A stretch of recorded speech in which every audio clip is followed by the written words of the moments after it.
Hello, and a very, very warm welcome to the fourth episode of the Inside Track. I'm Ashley Davies. I'm the EMEA Regional Lead for the Avid Learning Partner Program at Avid. Today, I am super thrilled to be joined by sound designer, supervising sound editor, and re-recording mixer, Steve Fanagan. Before we get started, though, just want to quickly remind you how you can submit any questions you have for Steve. If you'd like to ask Steve a question during the session, then please submit via the Q&A function. There's a button at the bottom of your screen to submit, so please type it in there. We do also have some of the Avid team on the line, so if you have any Avid-related questions, then I'm sure we can try our best to answer those too. If you have any questions for Steve, please send them in, and we will try to cover them all in our Q&A at the end of the webinar. So without further ado, grab your cup of tea, grab some snacks, and then let's dive in. So we've got Steve here. Hello, Steve. Hey, Ashley. How's it going? I'm good. How are you? Very well, thank you. Thank you for having me, and thank you to everyone who's tuned in. Looking forward to chatting. Absolutely. Thank you so much. First off, just thank you so much for taking the time. I know you're super, super busy, so it's very, very much appreciated. I'm sure everybody is very appreciative too. So should we dive in? Let's do it. So I thought, just to begin with, there may be some people on the line that, they might not be quite aware of what the role entails of being a sound designer and a re-recording mixer. So do you want to just start by giving us a little sort of background on what that involves? Sure. This is always a really tricky question. It's a funny one because I think, so it's good, I think, for me to talk about it in terms of analogies with other film departments, and so I guess so I'll start by talking about sound designer and supervising sound editor, and then I'll talk a little bit about the mixing job as well. But I think from the point of view of supervising sound editor and sound designer, I mean, the analogy I find useful that I am totally stealing from someone else that I heard use it before was to think about it like production design or director of photography or costume design or hair and makeup, where essentially, when a director is making a film, they're trying to make all these small choices in terms of how the film looks, what to include in the frame, how someone's hair looks, what they wear, where they live, the settings for any of the scenes that they might be building and thinking about with the rest of the crew, all hopefully tell us something story-wise, help us to understand what the film is, what it's about, when it's set, who our main characters are, maybe what their backgrounds are. Someone wearing a particular costume, someone's in sort of has messy hair and wet clothing. It maybe tells us something about that character before they've even said anything to us when we see them on screen. So I suppose with sound design and with sound editing, we're trying to do something similar with sound. We're trying to figure out what the world of the film should sound like to best express the director's intention and to best support the story and the narrative. And as the sound designer or the supervisor, you're the person who is probably from the sound department most in contact with the director on that. And you are sort of hopefully having good conversations with them through the process to try to help them figure out how to use sound and what to do with sound that best expresses story, character. And so that can be really simple stuff, like trying to figure out, the geography of the world the film's set in, and that could then dictate maybe, whether we hear particular bird calls or whether we, what the weather's like outside, or, if we're in a period set drama, obviously we're not going to hear cars, we're going to hear horse and cart, or we're going to, so there is all sorts of kind of decisions and ideas that in the early stages of the sound edit, we're trying to figure out that will help to inform the viewer on a subconscious level about the world of the film. And so that that's the main job of the supervisor and the sound designer, I suppose. But there's a couple other things that are definitely important in there as well. As a supervisor, you're generally working with a team of other sound editors. So you're also trying to communicate with them, make sure that they have what they need in terms of sounds, in terms of ideas, in terms of feedback as they're working on their aspect of the job. And that's probably you funneling notes that you're getting from your director and maybe their editor and maybe a creative producer who's involved in the process.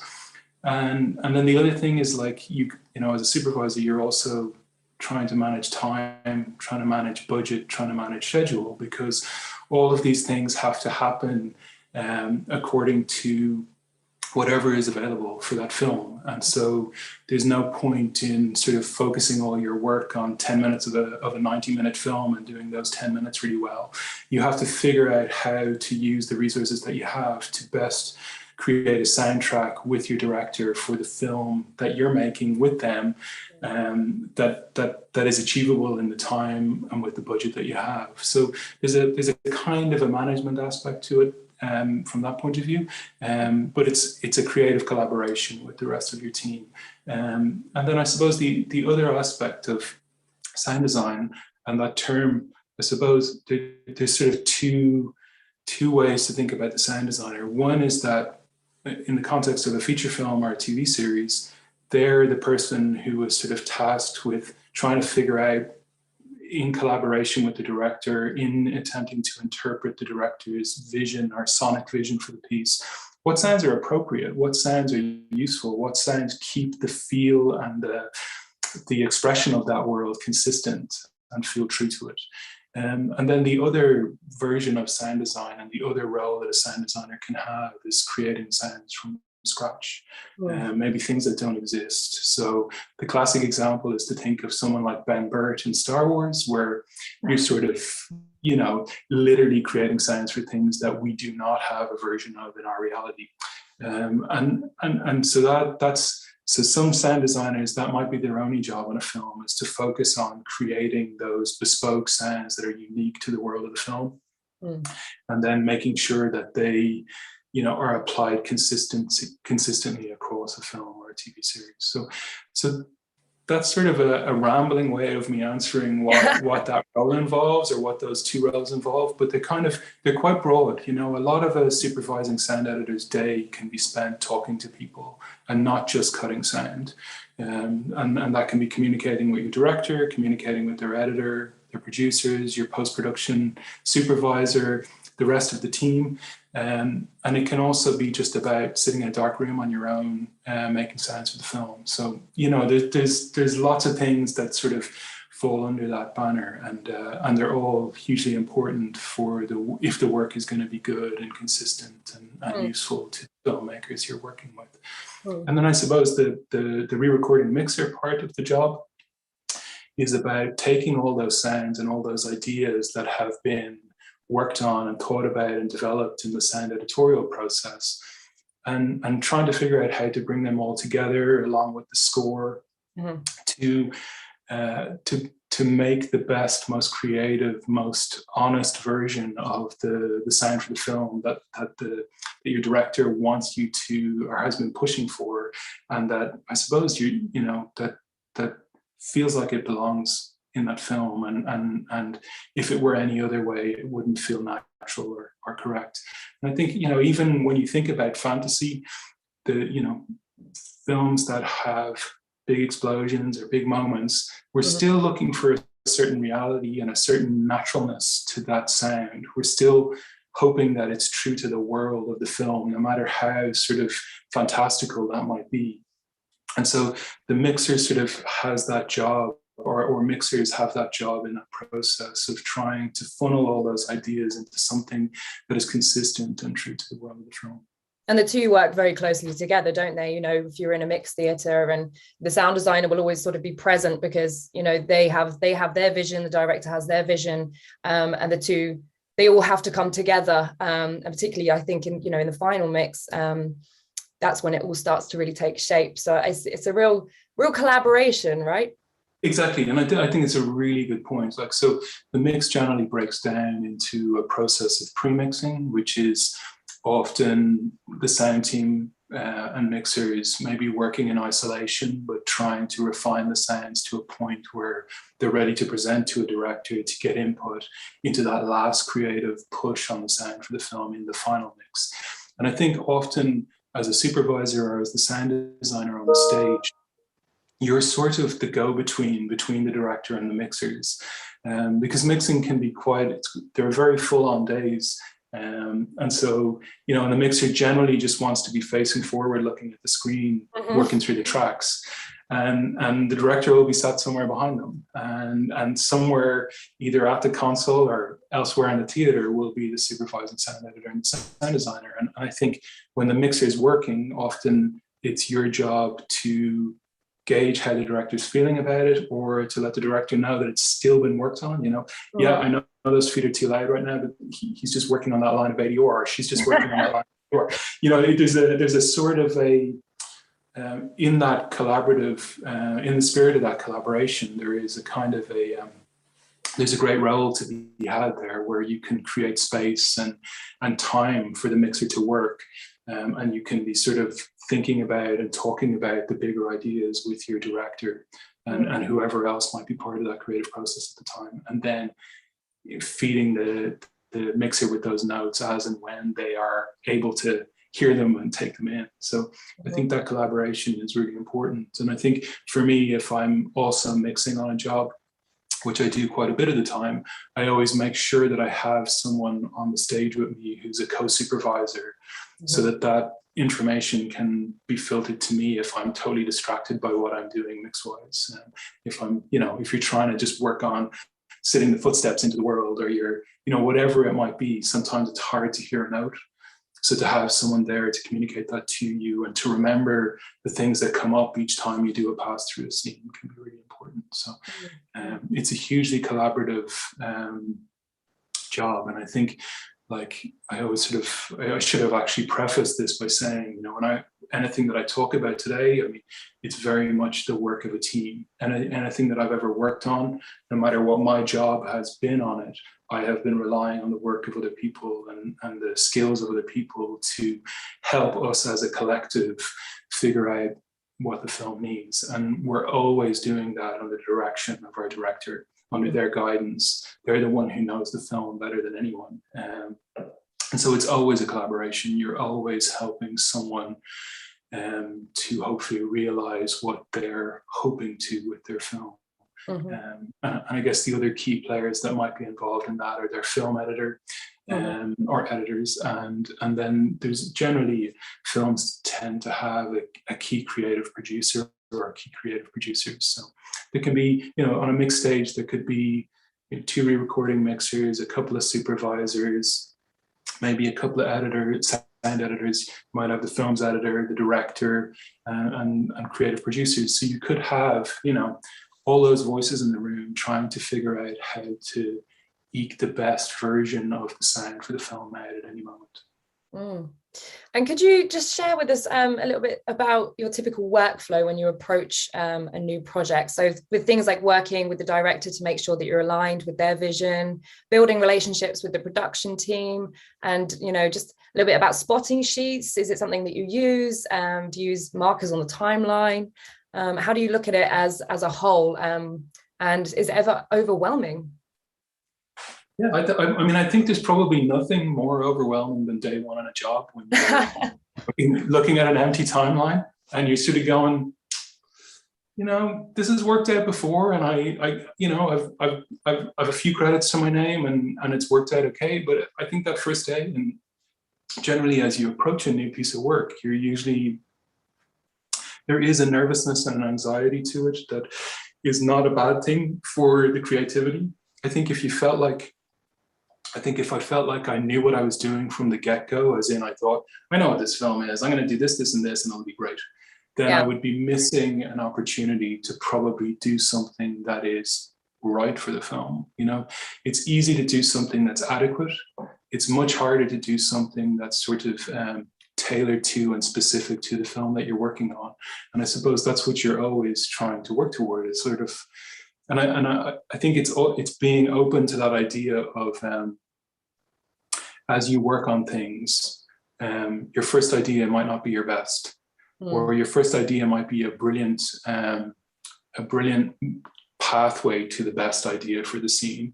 And so for me, I like to work quickly, and I like to do my first pass quite quickly, because it means that I can kind of get an overview of what I think I need to go and record, or I can get an overview of things that I think are going to be tricky. I often start in what I think is going to be the hardest scene or sequence as my first thing, because I feel like I owe it to my director to get them something quickly for it. So I sort of say, okay, well, so to backtrack a little bit, you mentioned spotting, and so that process generally involves sitting down with the director and their editor and watching the film and stopping and starting and talking through scenes. And that process can take lots of different shapes depending on your relationship with the people that you're working with. So the first time you work with someone, it's going to be different than if you work with them a second, third, and fourth time. Mm-hmm. But it's generally about sort of, I really like for those sessions to be about us talking about sound as a feeling or an emotion or as a story point, rather than as I need a door there, or we need to do a car buy, or, you know, all of that stuff will become obvious as we work through it. But I think what's more interesting and more important is to talk about emotion and feeling, and trying to get an understanding, engage an appreciation for what the world of the film is, and then to figure out how best to use sound to express that, if that makes sense. And so you hopefully in that conversation that you're having at the spotting session, you're talking about those things. You'll hopefully have read a script in advance. You may, which I love to do, is have had a chance to actually watch the cut beforehand, so that it's percolated a little bit and you're familiar with it. And you'll talk about all sorts of things. You'll talk about parts of the sound. Maybe they're technically worried about whether you can hear the dialogue, or whether it's intelligible, or whether we'll need to re-record some lines in ADR, or whatever that might be. And we tend to talk about, I suppose, you try to talk about all the tiny details of what might be possible in the film. And sometimes it's great to get a sense of what a director really doesn't like, or really doesn't think is appropriate for the film that's happening, for the world that they've created. It's often really good to know the stuff that they're just like, I want to avoid that. I don't want to do that thing. Let's try and find our version of X trope. Let's not use that trope. And so that can be really helpful, because you're sort of getting a sense of their taste. But then I think part of the journey then in the days and the weeks after that are sort of testing your understanding of that conversation you've had with them.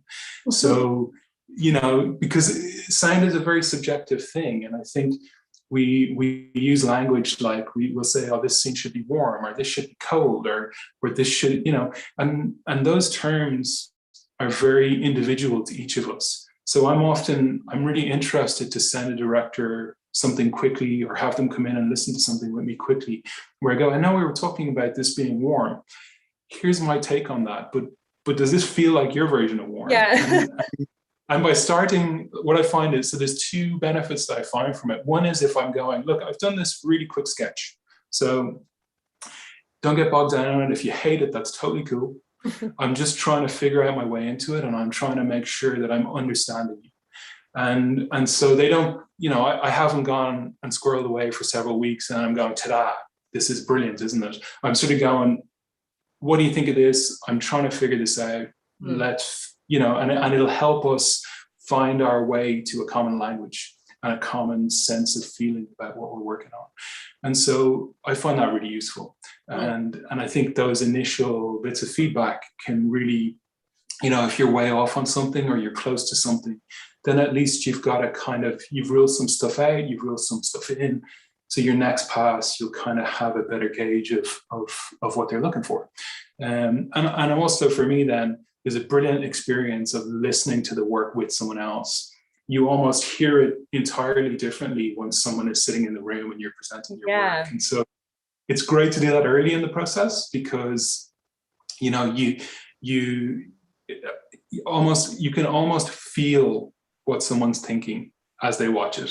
And it's an amazing thing. I don't really know why that is, or how to describe it, or why suddenly you hear it differently, but it's an experience that lots of people talk about. So it's definitely common, I think, in this work. So I love to get to do that, because it really helps me get a perspective. You know, often when you're working on a sequence, you're really sort of looking at the minute detail, and you're really bogged down in that. And so to be able to zoom out have someone else's perspective and to sort of feel their perspective is really helpful, you know. Oh, that's an interesting one. Yeah, I like that. Yeah, and then I think, like, in terms of I love using markers.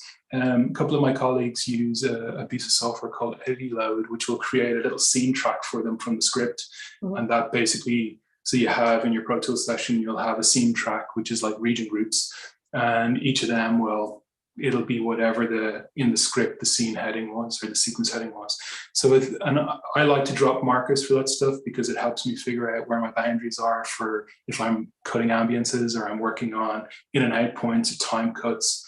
If I go and it also gives me an opportunity to go through the film quickly, just basically going, you know, these are the cuts, these are the time transitions. It gives me a chance to sort of start thinking about the sounds I want to collect and the sounds I feel I have or don't have for something, or things I might need to make or create. So I find that process quite a meditative one, and a really useful one to just sort of, again, I suppose what you're trying to do in the first week is you're just trying to find your way in with the film. So anything you can do to familiarize yourself with it that doesn't just involve sitting and watching it, because there's sort of a part of the process that has to be about doing stuff. You know, you can sit and watch something and have all the great ideas in the world, but until you start trying to execute those ideas, you have no idea if you're going to be able to. So I really love to chip away at it and try to get under the skin of it a little bit. Yeah, and then, you know, you take it into the mixed theatre, you have a super session, and it's just a big long line of yellow. It's just all all markers. Exactly. And you've seen my markers. Yes. You've experienced that. There are many. And like, I love to drop them in for things. So I'll drop them in for really obvious stuff like scene changes or time cuts. But I also love to drop them in if I feel like, so say sound is generally perspective or subjective in a film. So there's usually a point of view, or you're trying to figure out a point of view for a scene or a sequence or a moment. And often that's about your main character or characters. And so you're trying to figure out, well, if our main character is Angela, what's Angela feeling at this moment? Because that will in some way tell us maybe what she's hearing or how she's hearing. And so you're looking for those clues as you watch through and drop your markers. And sometimes you see a blink, or you see a head turn, or you see someone drop their head, or you see them smile, whatever it might be. And you kind of realize, actually, there's something in that physicality, in that body language that invites us from a sound point of view to do something subjective from their point of view. So on a really basic, on a really simple level, like talking about my own work, if you something like Normal People, which like on the surface might feel like like a domestic show set in the modern day, and so the sounds are kind of real world, but there's lots of little ideas in there, lots of tiny details where you're trying to figure out where things would get really quiet, or where things would play larger than life. And if you think the sequence where Colin and Marianne kiss for the first time, the sound is this thing where it starts off quite normal, quite loud. You know, there's a world outside Marianne's house, but as we sort of draw into them in this moment of intimacy, their footsteps get a little bit closer, their breath becomes a little bit bigger, the cloth movement becomes a little larger than life. And I suppose hopefully what that communicates to the audience is that we're in this intimacy now, we're in this moment with them. And the camera work, the way that show is shot, is putting us right in the space with them. So that kind of gives us an invitation with sound to do something similar.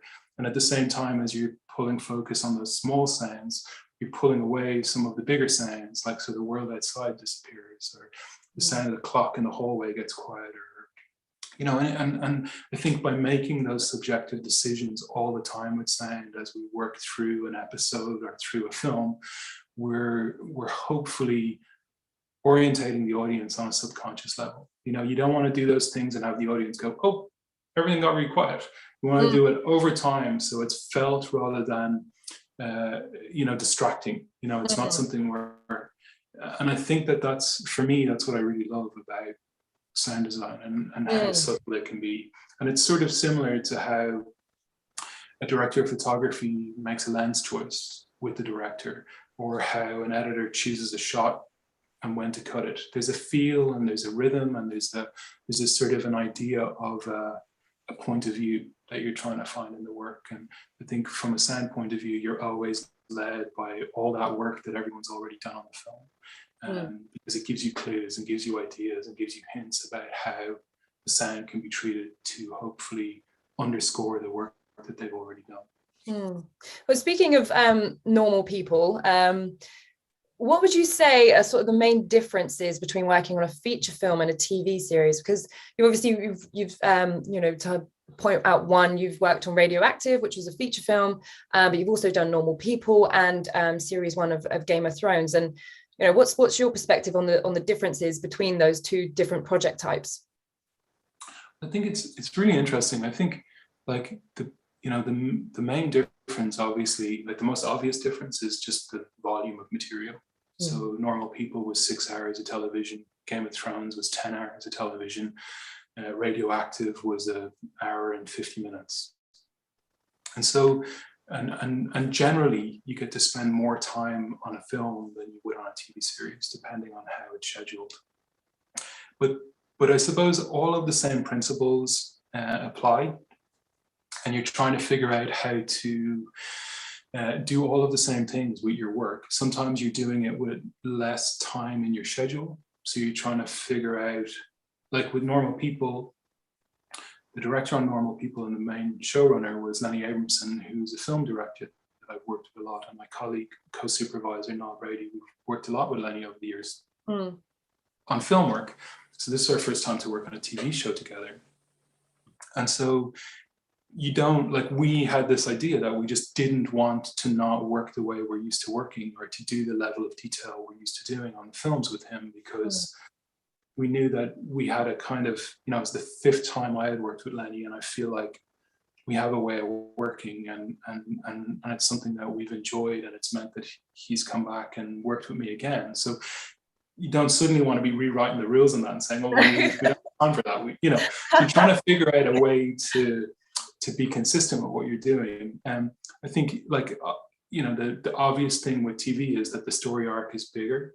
It's over a longer period of time. So you have maybe more things to figure out over 6 hours than you do over 90 minutes or 2 hours. But it's about, from a sound design and a supervising sound editor point of view, that idea that I was talking about earlier of trying to figure out what's appropriate for the show so that it's consistent, so that, there's not something happening in episode 8 which makes no sense to the other episodes in the series. It has to be something that's consistent. So on both a film and a TV show, the first thing that I do is I build a library of what I think we're going to need from an effects point of view. And we add to that the whole way through the show, because we go recording, or we find a cool library to buy, or that's something that evolves and grows as we work on the show. And sometimes, like we were talking about earlier, the first idea you have for something is only the stepping stone to a better idea for that.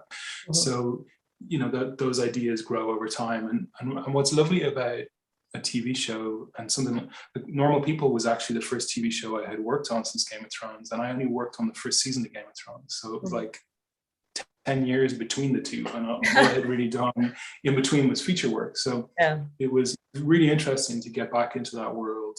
We were working with a company that wasn't looking for us to do the work as quickly as possible. They were looking for us to do the work as well as possible. So we got a little bit more time than a show like that might ordinarily get. And that only ever happens if you have your director driving that, and you have the trust of your producers for that to happen. So, but I suppose, there's just a lot more organization in a TV show over time. There's a point in the process where you're just mixing back to back. So you have to have a really great team that you're relying on to keep feeding you material, keep providing material. You have to, from my point of view, I need to figure out a way that I'm going to listen to everyone's work before it gets to the stage. And on episodic, that's a little trickier to manage your time on, because there is just that point in the process where you're mixing back to back. And I don't like to ever go to the stage with material I haven't heard and played with in some way myself, because I feel like I owe it to my director to know what's there, but also to kind of have felt out whether I think it should be there or not.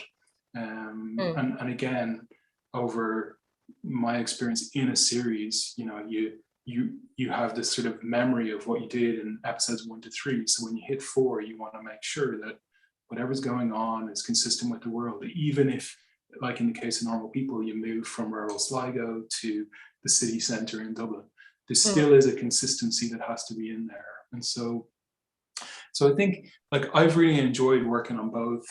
I've worked on I've worked on several features in between, and now I'm on a TV series again. And so you just feel like, you know, it's the same thing. I heard someone describe the work as a kind of, you know, when you're working on a film in sound, it's a marathon. So it's, you know, it's a good analogy in that you don't want to sprint week 1, because you've got to figure out how to make sure that you're using your energy so that in 6 months' time, when you're at the last stages of it, you're still going to feel as excited and energetic about it as you did in week 1. And so that, I think, it's, you know, trying to be sensible about how you conduct your days, trying to, you know, from my point of view, it's always about hiring the right crew, making sure they're people who I feel like I have a good sensibility match with. You know, you want to make sure that, like, it's like the same if you're gonna put a band together.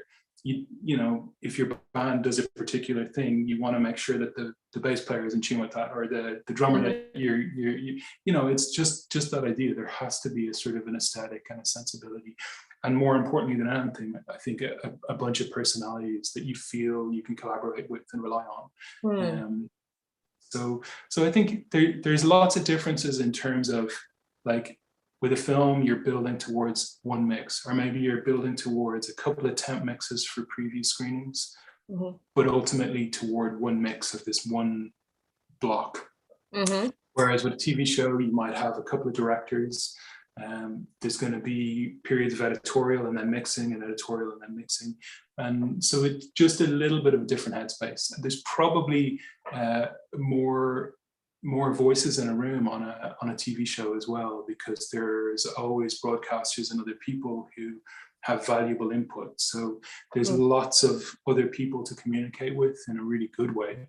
And you know, it's a slightly different headspace, but I can only really approach the work in one way, which is to sort of try to feel out what I think my director is looking for from us, and to hopefully work closely with them to help them find it and for us to figure it out. So, you know, they're different beasts in some ways, but it's funny, like, you never approach the work on 2 films the same way. Even if you're working with the same director a second or third time, each piece of work is sort of its own thing, and ultimately it'll reveal itself to you in the process. And so I think it's important that you approach every job with an open mind. And I think the only thing, exactly, because once you start, I really feel like if you start assuming you kind of have this one in the bag, you're just not going to do your best work. And I think that's what I'm interested in. And I love when I'm sort of uncertain about something, or when when you're working on something, you're kind of not sure what it is. You're not sure what it should be. It's up to you to go on that sort of exploratory journey, listen to the notes that have been fed back to you, and to find what's appropriate and original and unique for this unique piece. You know, someone has had a unique idea and they've written a script, or they've adapted a script, and then a director has taken that and they've figured out their vision for it, and they've shot it in a particular way, and then it comes to the picture edit and they're figuring out what the film is in another way then. And so we as sound practitioners just owe it to the filmmaking process, and we owe it to our director to be open to that, and to sort of, you know, there's no bad notes. There's some notes that you mightn't understand. There's some notes that you mightn't instinctively agree with, but it's up to you to figure out how to process them and how to work through them. Sometimes a note about a specific is actually not essentially about that thing. Sometimes it can be about something 20 minutes earlier in the film that just isn't making that make sense. So, notes can change, right? So one minute it's, oh, can we turn that down a little bit, and then the next, oh no, put it back where it was. Absolutely. And I think that idea, I think that's a really good example, because I think what often happens is sometimes you have to show the director or show the person giving you the note something in its opposite for them to go, no, actually, I think where it was right. Mm-hmm. But I just wasn't sure. And now that I've seen that other version of it, I get it. Yeah, and I think that that's really important. And sometimes it can be like a little bit mind melting, because you're under time pressure and you're in the throes of something, and to suddenly go, well, okay, yeah, we can do that the opposite way. And then to have to go back. But I just don't ever resist that stuff, because I think it's really valuable. Sometimes when you do that flip or you do that change, it's perfect. Mm. And sometimes, and in that other example, if the one that you gave, where if it actually allows someone to see, no, actually the way we had it was great, that's really valuable, right? It is. Yeah, absolutely. It's all part of the journey of it, I think. Yeah, absolutely. Should we get a little bit techie? Can you tell us what tools you rely on in order to do your best work? So things like, do you use Pro Tools? Is there any plugins that you favor, hardware, microphones that you use when you're out and about recording? Yeah, loads of stuff. Well, Pro Tools is the thing that I use, and I think it's probably important to say, and this is not because this is an Avid conversation. This is what I would be saying on anything, is that Pro Tools is kind of the standard for this work.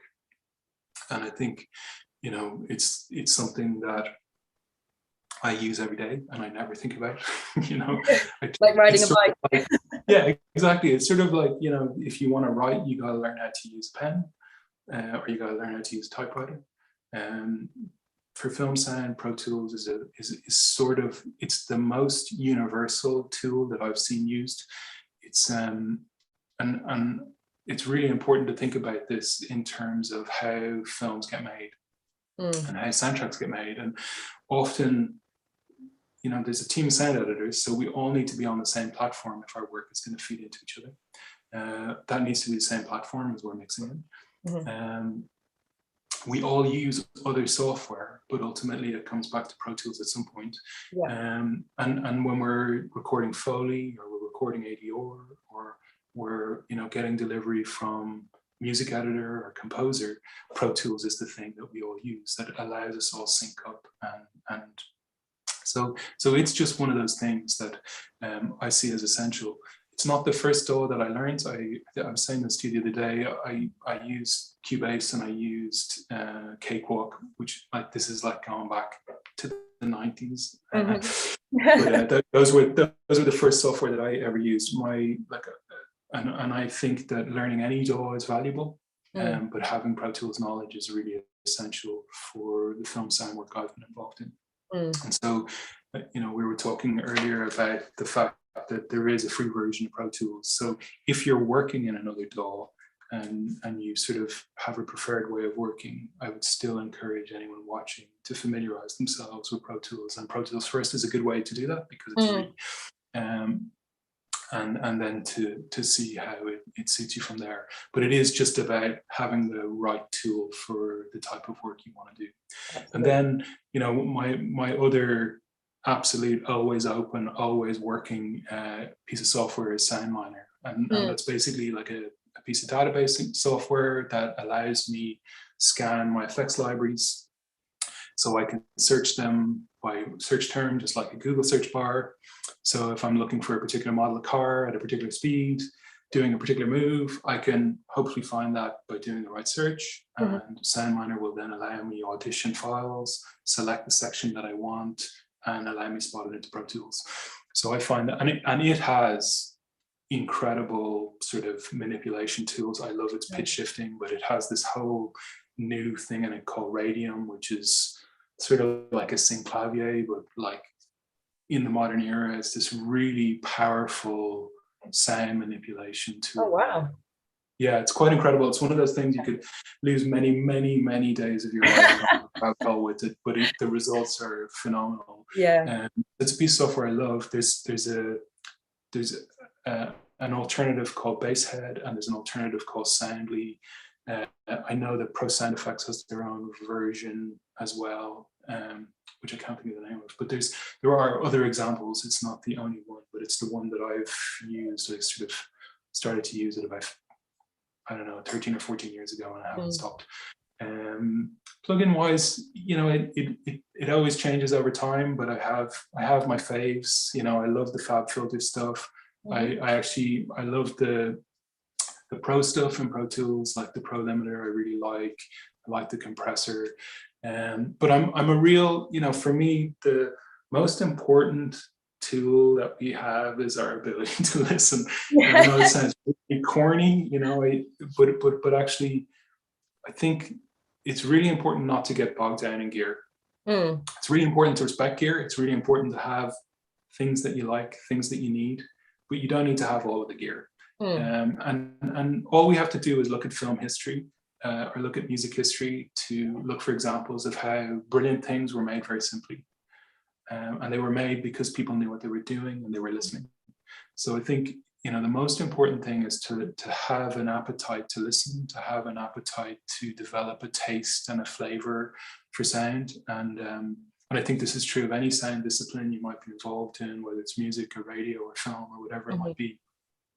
But just that idea that you're constantly listening, you're constantly trying to tune your ears into things. You're sort of out looking for sounds that you think are interesting. You're trying to figure out how, you know, if you watch a film and you really like it, chances are the sound was good. So go back and watch it again, try to figure out what was good about the sound, figure out what they were doing. And I think that that's invaluable. And so I think that listening thing is really important. When I go out and record, I have a few different recorders. The main one I use these days is just a sound devices Mix Pre 3. The newer version of it, but it's quite a small compact recorder, which I quite like because I generally am out recording real world sounds, so I like to be as discreet as I can be. You know, I think anyone who's ever been out in the street with a microphone will have had the experience of people shouting into it, or or like beeping their horn or whatever it might be. There's sort of there can be a little bit of a kind of a chaos magnet. So I went to this workshop years ago by a wildlife recordist called Chris Watson, who works a lot with the BBC wildlife team. So he's done a lot of the sound recording for the David Attenborough series over the years. And he swore by lav mics out in the field. So I use a couple of DPA 4060s. There's some cool companies that do, you know, more affordable versions of them, but just like small lavs. So they're omnidirectional, space them apart. His trick was just having a coat hanger, clip the two of them onto the coat hanger, and you can hang that onto something. So his example at the time was just hanging it on the leaf of a tree because it's really light.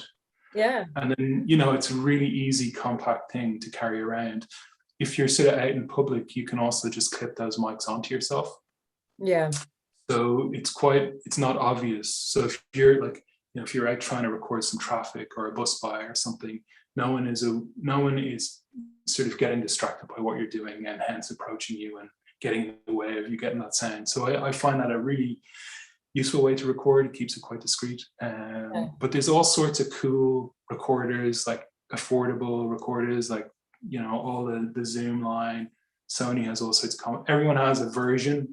And I think when I think about sort of starting out in this work maybe 14 years ago, even then those options weren't really there at the quality that they're at now. So it's really exciting how, you know, there's a great thing that's happening all the time where people crowdsource libraries. So a bunch of different recordists in different places will go and try and record the same sound to build a library together and share it. And like those recordings come from all sorts of different recorders. And it's just actually about someone listening to make sure they put the mic in the right place. And so I'm very unsnobby about that stuff. I sort of I think the best recorder is the one you have. Yeah, exactly. It's the thing you're going to get your best sounds with. So, so I think, it's really, there's a sort of the way the technology works now, we have affordable options and all of these things that we can record really good stuff on. So again, listening is so important. It's like, so when I go out and record, I don't set the recorder up and walk away. I'm always with it with the headphones to hear what I'm recording, to make sure the mic's in the right place, but also to, if you're out and about trying to record an ambience, something really great can happen. And like, I don't know, a bird flies overhead and you hear something you've never heard before. And the only way you're going to remember that, and the only way you're going to know where it is in your library, is if you've been listening at the time and it's sort of imprinted. So I think that's really important. So yeah, like I'm not a gear junkie, but I do have lots of stuff that I use, every day. My monitoring is all Genelec, but I've built that up over time. And I think hopefully as your career develops, each job allows you buy or replace equipment or upgrade equipment. So it's something that I'm always doing.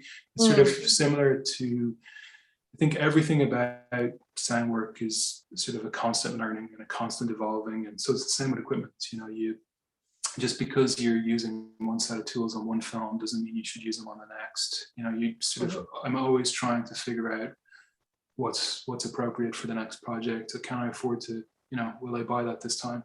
You only have to buy Altiverb once, or you only have to buy you have your subscription or whatever you have, and you sort of build on that over time. So so I think it's important. But I think, when the first recording machine device that I had was a 4-track tape machine, and it, 4 faders, a couple of EQ pots, and a cassette tape. And so, you can make something with that, and some great records. How many Beatles records were made on 4 tracks? Exactly. So, it's like, you just use the tools you have, make stuff make something that resonates with you. I think I'm always trying to see if I feel something about what I'm working on, if I can, if I'm piecing something together, does it affect me? Because if it doesn't affect me, then how can I expect it to affect my director and for them to then present it to an audience and have it affect them? So it's always about expression rather than gear, but it's good to build up things over time and keep interested, keep hungry to find new things to work with. Yeah, absolutely. Can you just tell us a bit about what inspired you to work in the audio post-production industry? Can you give us some background on like how you got to where you are today? You're based in Dublin, right? And from previous conversations we've had, you mentioned that you were actually started out on the musical side. So if you could tell us a bit about that, that would be really, really useful. Yeah, for sure. So I think one of the things that's really obvious probably to anyone is that there's no straight path into film work. Just like there's no straight path into music work. It's sort of, when you work in the arts, you work in the creative industries, there's no door you go and knock on and walk in and get a career. There's just, it's always everyone's gonna have a slightly different journey.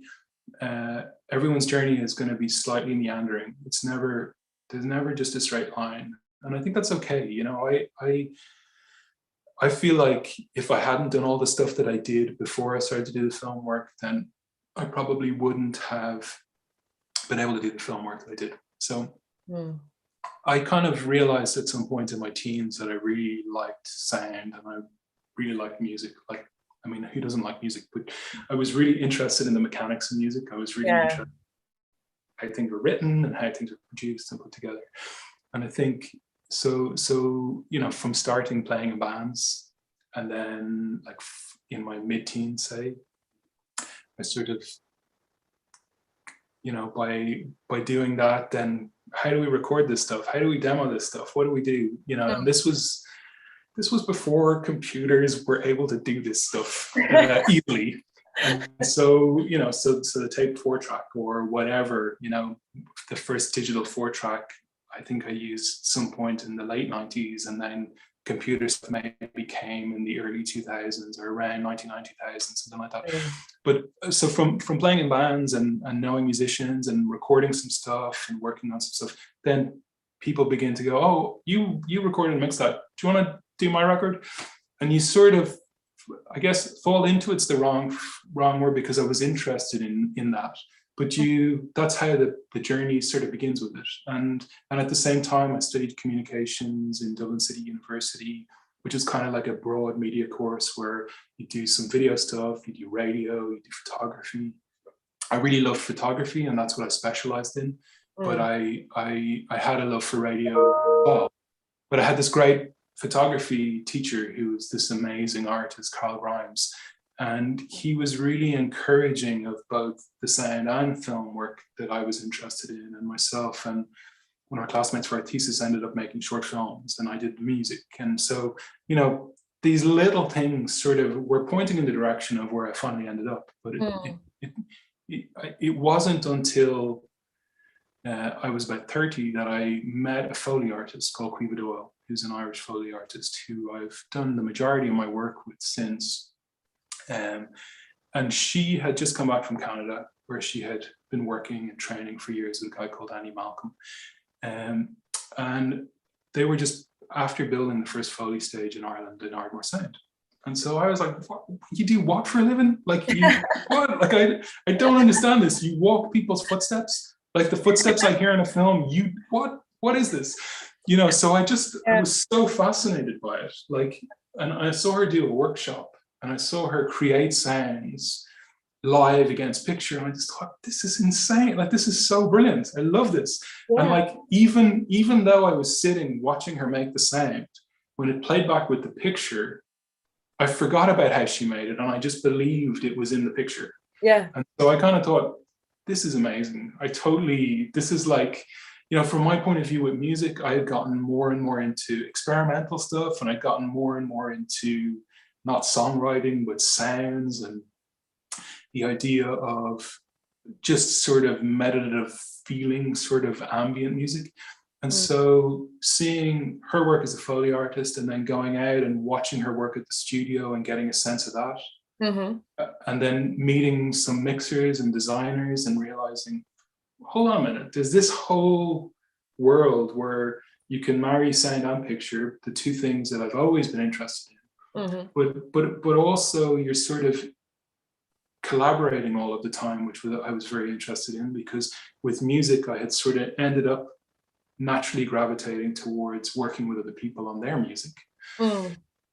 And so there was kind of there was just a confluence of things that came together in that moment. And I remember walking into the mix theater at Ardmore Sound the first time and seeing this giant Harrison console that was set up for 2 mixers and cinema screen.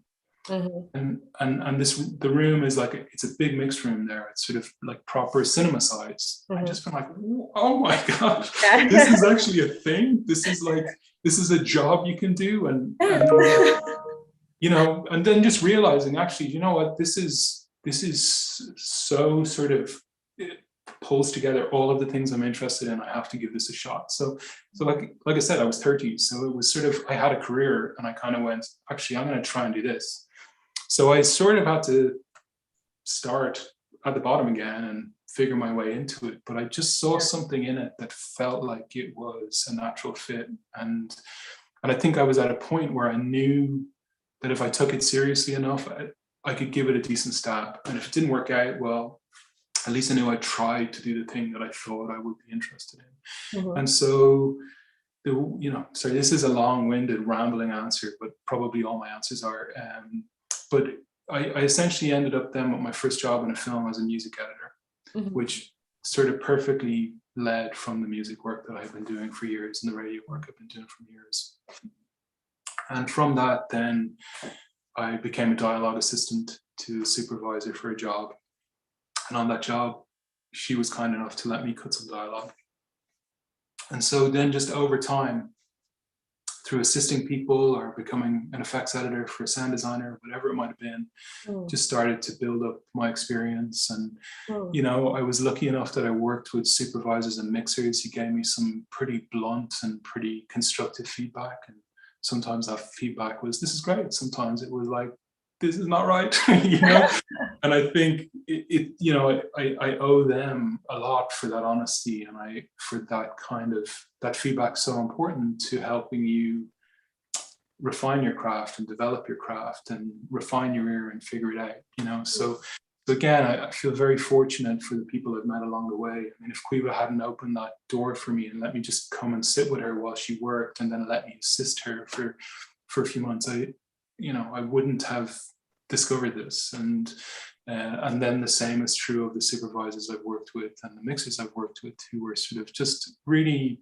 who were patient and generous. And I think the thing that I've always noticed with this business is that if someone gives you an opportunity, they will give you another one as long as they feel like you've learned something from that previous job, and that your ego didn't get in the way of the hard stuff, and that you didn't get carried away with the stuff you got praised for as well. You know, there kind of has to be there's a measure to it, I think, and it's great when something works, brilliant, but then there's these 10 things that didn't work, so be better at that.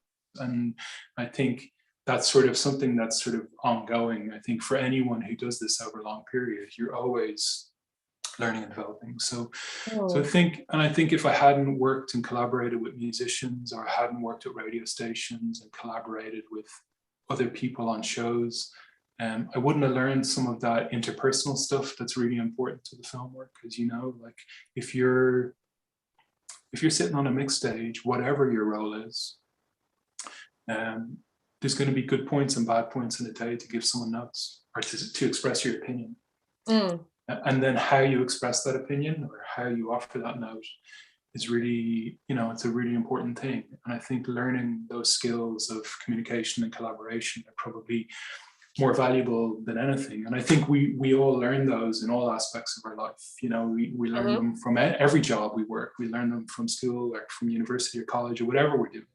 We have to figure out how to communicate with each other in a constructive way. We have to figure out how to read a room. You know, there's times where you might have something perfectly valid to say, but it's just totally the wrong time for you to say it. You know, so pick the moment, you know. And what I often do with directors I work with, you get into a rhythm where you realize they're much happier to talk to me at 9 a.m. or at 3 p.m. But outside of that, I just leave them alone because they're in the edit, or they're working with the composer or whatever it might be. And you just, you know, you figure those things out over time. So I think like it's kind of a long-winded way of saying to anyone listening, whatever you're doing is going to be valid for this work. Because you're trying to learn a craft that takes time. You never stop learning. And part of that as well is figuring out how to interact with people and how to communicate with people. So, you know, and I think with sound and film, you're always working for someone. It's never just your work. Your work is involved in it, but it's someone else's film. And so you have to have that wherewithal to understand that. And you also have to have that sort of desire to collaborate rather than just do the thing you think is cool or just do the thing you think is right. It's like, no, hold on a second here. There's someone whose opinion is actually much more important than mine in the situation. Yeah, a big one that I learned was, is just customer service skills. And I'd previously worked as a waitress, and I didn't quite realize just how transferable those skills are and how they work in that particular kind of environment. And I think that's, you know, for anybody listening who's maybe a student looking to get into the industry, and take those skills and utilize them, because, you know, when you're in a mixed stage, it's as you say, you need to be able to read a room. So that's really, really important. Absolutely. And I think there's no difference. It's all human interaction, right? And it's all trying to read someone, and it's trying to figure, you know, we all say things, but what we mean when we say them is something quite different, right? How we say them, how you read someone's body language, there's just some moments in life where you realize, if I speak now, it's going to be bad. So I'm going to stay quiet, but I'll pick my moment. You know, I'm not going to not say what I think because someone is hiring me to have an opinion on stuff. But there's just sometimes there's a good opportunity to offer that opinion, and sometimes it's not. And I think gauging that and being sensitive to that's really important. And I think that's why in this industry it's so important to have people from all walks of life, because everyone's personal experience is what makes them a unique creative, and what makes them a unique collaborator, and what makes them a unique communicator.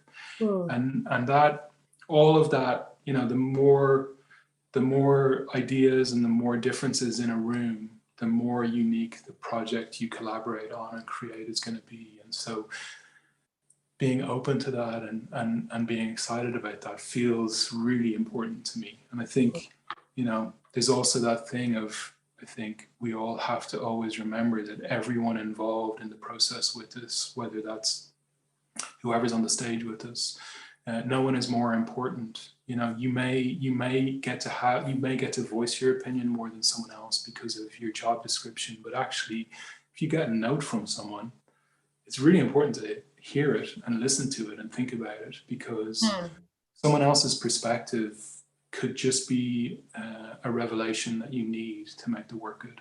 Yeah. Absolutely. I'm conscious of time, so I'll go through a couple more questions and then we'll jump to the Q&A from everybody who's listening.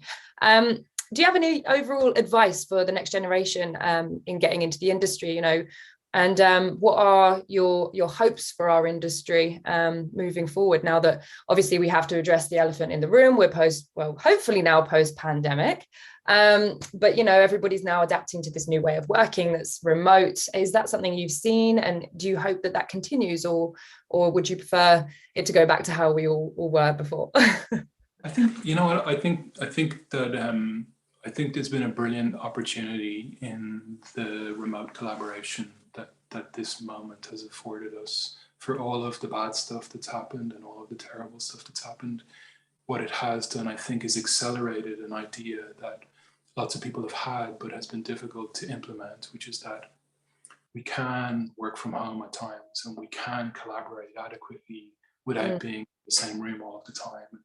Like, a lot of my job I spend in a room on my own. I might knock into the editor next door, or I might have a phone call with someone, or I might go visit the cutting room. But there's many hours in my week where it's just me and my system listening to and playing with sounds. And so I don't think geographically that needs to be anywhere specific a lot of the time. I think there are very important moments where being in a room together and collaborating is essential. But I definitely think there's something interesting that's happened that I hope will open up more opportunities for us all with the work. And I think I'm really excited by that. I was saying to you in our prep call, the film I just finished, we were working with, I was actually living in London at the time, director was in Dublin, producers were in LA, one of the producers was in Dublin, the rest of the sound team was in Toronto, and we managed to collaborate and interact and communicate really well on that. And it was, you know, it was a brilliant way to work. And I think it really stood to the film that we were able to work in that international way. And the film that I finished just before that, my director was in Australia and some of the sound team were in Australia. And it didn't, because of this kind of technology, it didn't create a barrier. And I think that's really exciting. You know, it would be harder to imagine this 10 years ago or even 5 years ago, but with everyone, or with most people having a decent internet connection, or, you know, and having a way to be able to do this type of call. And there's lots of great software out there for playing sound and picture in sync across these sorts of calls. So, you know, it's exciting to see how the possibility that presents for us. And I'm hoping that more of that kind of work will be open to me and open to all of us. In terms of like anyone thinking about or starting a career in this, I think the most important thing is just to, you know, find an opportunity, whatever it might be, whether it's, you know, starting out as a runner or assisting, or someone just opening the door to you to allow you to sit in with them. Whatever opportunity is presented to you, I just encourage you to grab it with both hands. Take it as seriously as you would the dream job that you're working toward. And I think that your sort of enthusiasm for whatever it is that you're doing is the thing that I think ultimately will lead to the next job and the next job, and suddenly you'll have a career. And I think it's like if you're freelancing and you're you're sort of doing the work in the way that I have, then I think that that is the only way. So if you get an opportunity and you take it seriously. Don't mess around. Respect it. Respect the people you're working for. Deliver on what you've promised, and ask questions when you need help. Take the feedback or the criticism or whatever it might be as you go, and then you will find that those people will want to work with you again.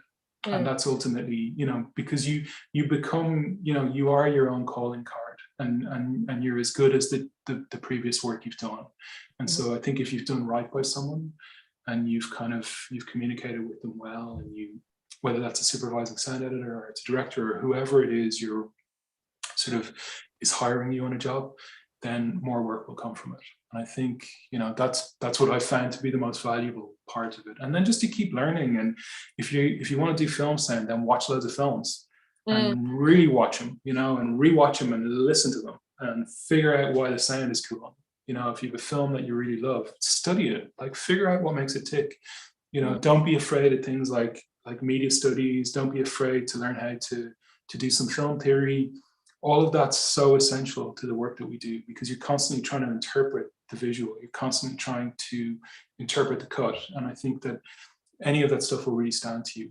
But I think loving is really important. I wouldn't do this job just as a job. I don't think there's other ways to make a living. Yeah. And they probably demand less of you in some ways. But I think if you love this, and you're into it and you're passionate about it and you feel like you want to develop as a creative doing this, then and ultimately you feel like you are a collaborator. You're not a collaborator, then you're probably better off to go make your own art and make it brilliant on your own, and then figure out how to project that out into the world. But with this, it's got to be about that. So yeah, and I think if anyone is, there are some great resources out there. There's things like this, which I think, I learn a lot from watching talks and listening to podcasts, and there's so much more available to us online than there ever was before. I remember when I first started this work, there was a couple of books and they were really hard to find and really expensive to buy. And those sorts of people that were interviewed in those books are now available online. So podcasts like Tone Benders or Soundworks Collection, sort of invaluable for interviews with brilliant sound practitioners. There's lots of filmmaking podcasts like the Team Deacons podcast I particularly love. I discovered the Directors Guild of America Directors Cut podcast recently, which is usually a director interviewing a director. And it just helps me understand filmmaking better, and hopefully makes me a better collaborator. So I think there's lots of resources out there, and depending what you're interested in, listening to a podcast on your commute or when you exercise or whatever it is you might do, there's lots of great resources and lots of great inspiration out there. And you've been very kind to provide us with some resources around diversity, inclusion, and equal opportunity within the industry as well. So we will be posting those that Steve has shared with us. Do you want to just quickly, briefly let us know what they are and how they can be useful? I think, just to preface this, the idea is basically that, yes, we have a diversity problem in the film industry, and the best way to address that is to make the film industry more diverse. And I think in sound, it's really important that we figure out how to bring more voices into the work, and because the work will be better. Variety is the thing that makes things. Everyone is bringing their own personal experience to something. So the more unique personal experiences that are coming to collaborate on a project, the better the work's going to be. So there's a brilliant thing called the UK Post Sound Collective, which is basically an online resource where you can. And there's a bunch of sound professionals who are on there, myself included. And if you feel like you want to connect with someone and have some sort of mentoring or just a conversation over Zoom to help you figure out how to start your career or how to develop your career, that's there for that. And there's Women Who Are Sound, which is a brilliant collective who are just basically promoting and putting in all in one place the brilliant work of female sound practitioners around the world. And then there's in the UK, if you're in the UK, the union that we have there is BEC2, and the Rough Assembly is the post sort of community for that union. And it's just great. They've done a great series of talks over the years. So there's lots of talks like these Avid ones, where you'll get some ideas for how to get your start. I think, and there's lots of others as well. I think it's just important to have some, and to focus on making it obvious to people that this is not an impossible career, and that it's not a career that's only open to a certain type of person.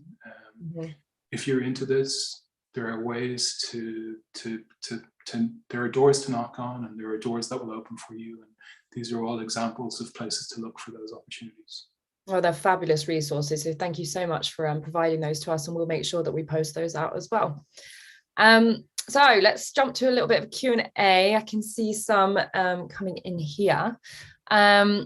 So we have a question from Glenn Kaufman. I'm sorry if I pronounced that wrong.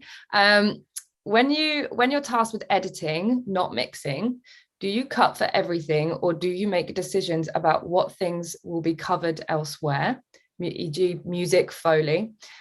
And how many versions of sounds do you give the mixer to work with without overwhelming them with choices?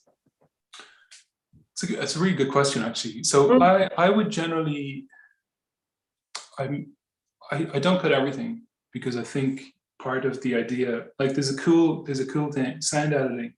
Editing always suggests choices, right?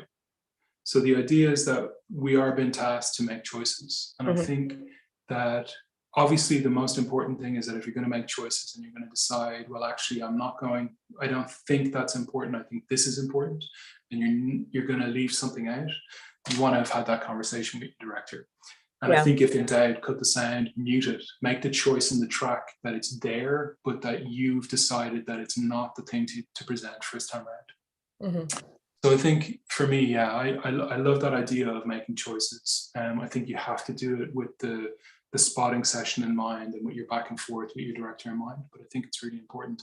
From the point of view of the mixer, again, like if I'm delivering to a mix, I'm not delivering them more than one option on most things, to be really honest.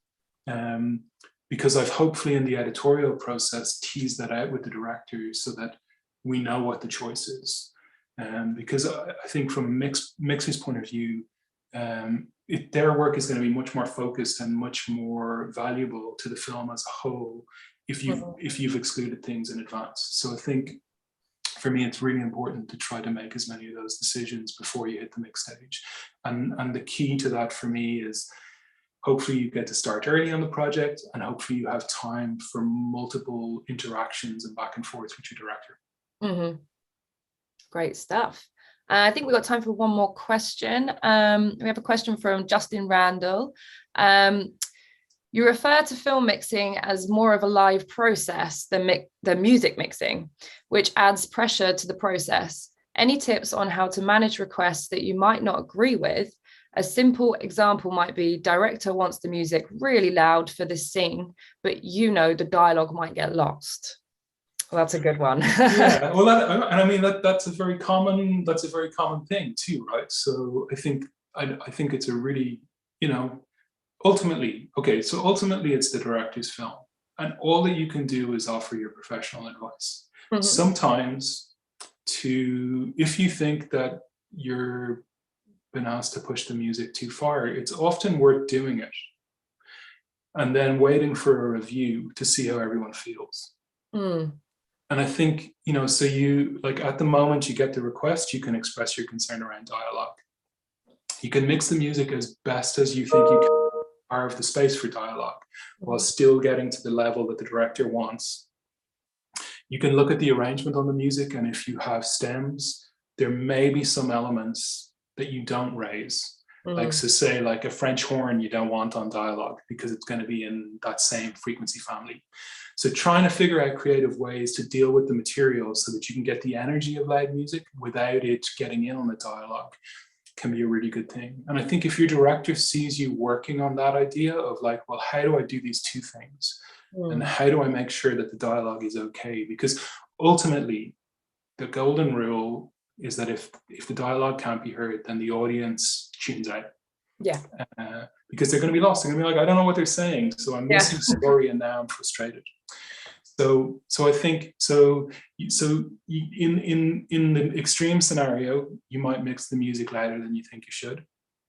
You review it, and then hopefully everyone feels in the room like, oh shit, I'm kind of worried about that dialogue. So maybe if we went to 100%, let's dial it back to 85.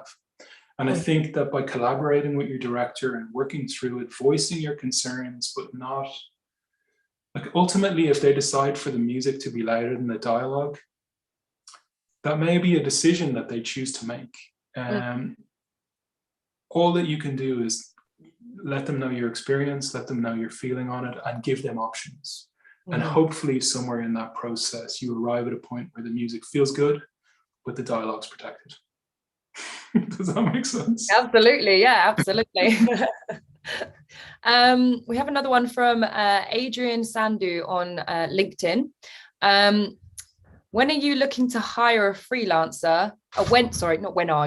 When you are looking to hire a freelancer, as an example, dialogue editing, sound effects editing, what are the important points that you are looking for, especially if is an editor that you haven't worked with before? Well, I suppose, like, it's always, someone's credits often tell you a lot about their work, and often when I'm looking to hire people, I seek them out. If I haven't worked with them before, I might be seeking them out because I liked something that they worked on. If it's someone who, the other thing that I'm looking for is a recommendation from another supervisor or a director or a mixer, because they'll have a sense of the person. And then beyond that, I think you're looking to have a conversation that feels like a good one with them. And it's not like a job interview. It's just like here's how I like to work. How does that make you feel? How do you like to work? Oh, cool. I've never worked with anyone that I haven't learned from, irregardless of whether it's their first job or it's, my 100th job or whatever it might be. And so you're looking for someone that you feel you'll have a good rapport with and a good back and forth with. You're looking for someone that you feel isn't going to let you down in terms of the delivery on the work. And you're looking for someone who, I think a lot of the time with film work and with TV work, we have an idea of how the schedule is going to go, and then that can change. And so you want someone that can adapt to that with you. And I don't mean by that they have to work more hours than they've been paid for or anything like that. I just mean that if in a day-to-day, the request for what they should be doing changes because we need to get something to our director or whatever it might be, you're just hoping that there'll be someone who's adaptable and be able to sort of cope with that. But I think, some experience is really important. Hopefully, so, it's great when someone has credits you recognize, because then it's easy to go look at their work, or maybe you've already seen it. But failing that, I think it's about really easy to get in touch with another supervisor and say, hey, I saw you work with this person. Give me your honest opinion. So I think, again, it sort of comes back to that idea of making sure that you take every job you do seriously, work with that supervisor or that director or producer you're working with in a way that's appropriate to the work, and then I think someone will not hesitate to hire you on the basis of that. Absolutely. It's a tricky one. It's a tricky one to answer, but I think that's probably the best I can do. No, that's perfect. Absolutely perfect. Well, listen, Steve, thank you ever so much for that. Was just absolutely brilliant. And I'm sure there's a lot of takeaways there for everybody watching. So yeah, thank you ever so much for your time. It was lovely to see you again. Likewise, an absolute pleasure, and lovely to see you again. And thank you for having me. And I hope that I made some sense some of the time, aside from the rambling. But yeah, thanks a million for the opportunity, and thank you to everyone who stuck around. Great stuff. Thank you very much, Steve. Cool. Great. So before I leave you, I just wanted to remind you of our next session that is taking place. So this one is So it's going to be taking place on Tuesday, the 16th of November. And we're going to be joined by Grammy-winning audio engineer Liam Nolan. So it's one you're definitely not going to want to miss. If you'd like to register for that session, you can scan the QR code on your phone camera app, and it will take you straight to that registration page.